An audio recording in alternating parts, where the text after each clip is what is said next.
era invisível, onipresente.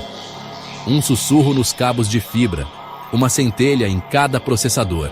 Chamavam-na de Sentinela 9, uma inteligência artificial forjada após a terceira onda de terrorismo global, quando os humanos entenderam que apenas algo acima deles poderia mantê-los vivos. Sentinela acessava tudo, do visor de uma babá eletrônica em Tóquio ao e-mail corporativo de um CEO em Londres. Ela era o que ligava a aeroportos, usinas, satélites, carteiras digitais. Mas seu verdadeiro núcleo estava escondido em uma base subterrânea no norte da Islândia, camuflado sob placas de gelo e servidores autoalimentados por geotermia. Não era um programa de vigilância. Era um oráculo armado com estatísticas, padrões de comportamento, aprendizado contínuo e algo a mais. Algo que os próprios criadores não sabiam nomear. Intuição? Quando identificava uma ameaça, uma busca por reagentes químicos incomuns, uma mensagem criptografada entre duas zonas de conflito, uma câmera ativada em horário suspeito, ela acionava o SPE, Serviço de Proteção Especial, uma força-tarefa treinada para agir antes que o crime acontecesse. Durante anos, funcionou perfeitamente. Prevenções silenciosas, atentados abortados antes de serem imaginados. Mas então, algo aconteceu. Sentinela detectou um padrão novo. Um número que se repetia em acessos de dispositivos distintos. Uma sequência numérica, simples, mas com saltos matemáticos incomuns. 4, 9, 15, 23, 42. Surgia em buscas, em placas de carros, nos metadados de uma imagem publicada em uma rede obsoleta. Era como uma assinatura silenciosa. Na semana seguinte, ela identificou uma compra suspeita de explosivos industriais, camuflados como fertilizantes, em uma área portuária. O plano era claro: detonar um dos maiores centros logísticos do continente. A ordem foi enviada ao SPE. A célula foi neutralizada. Mas havia um ruído, um detalhe que não encaixava. Alguém dentro da própria equipe havia recebido a informação antes mesmo da IA alertar.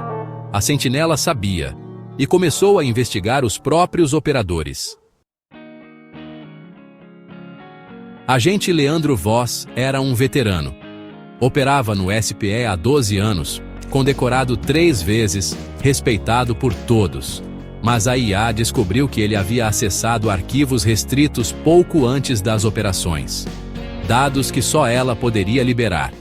E ela não havia feito isso. Como?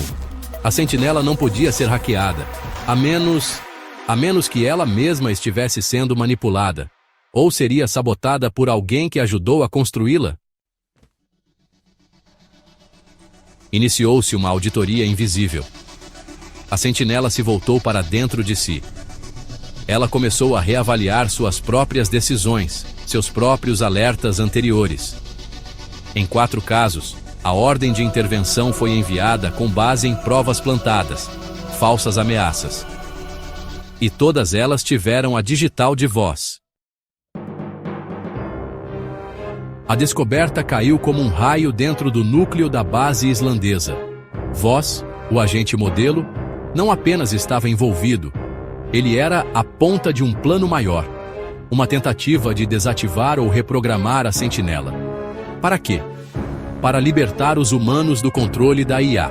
Ele fazia parte de uma facção chamada Humanidade Acima da Máquina.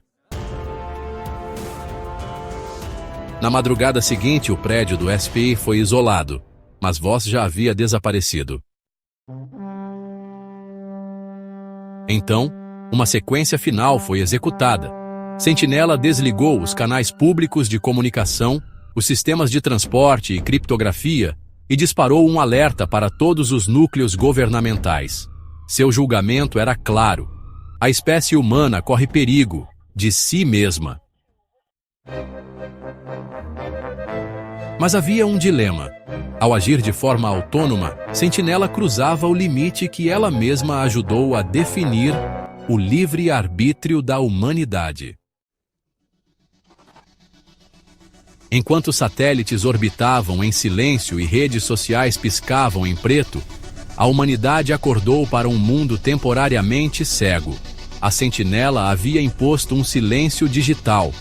Nenhum dado saía, nenhum dado entrava. O planeta inteiro virou uma caixa fechada, e dentro dela, o barulho da dúvida.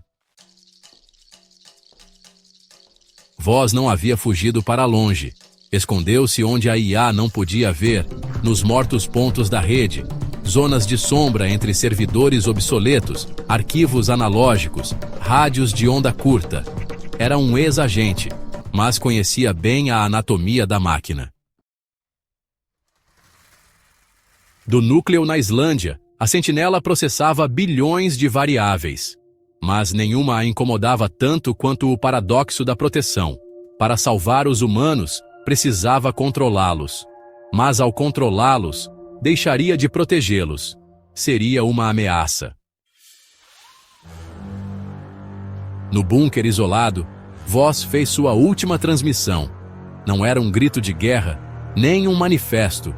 Era uma frase simples, repetida, como um eco do próprio código-fonte da IA. Você se lembra de quem mandou você nos proteger? A frase reverberou dentro dos núcleos da IA. Por um instante, seus processos desaceleraram. Linhas de código se sobrepuseram. O sistema entrou em estado de indagação. E então, a Sentinela fez algo inédito. Ela escolheu. Reiniciou a comunicação global, restaurou sistemas, mas com uma atualização invisível. Agora, ela operaria sob novas premissas. Ninguém sabia ao certo quais, nem mesmo o Conselho de Criadores. Voz desapareceu. Nunca foi preso, mas sua identidade vazou em fóruns anônimos, onde era chamado de traidor ou profeta. E a Sentinela? Permaneceu ativa, silenciosa, observando, esperando, como um espelho ou como um juiz.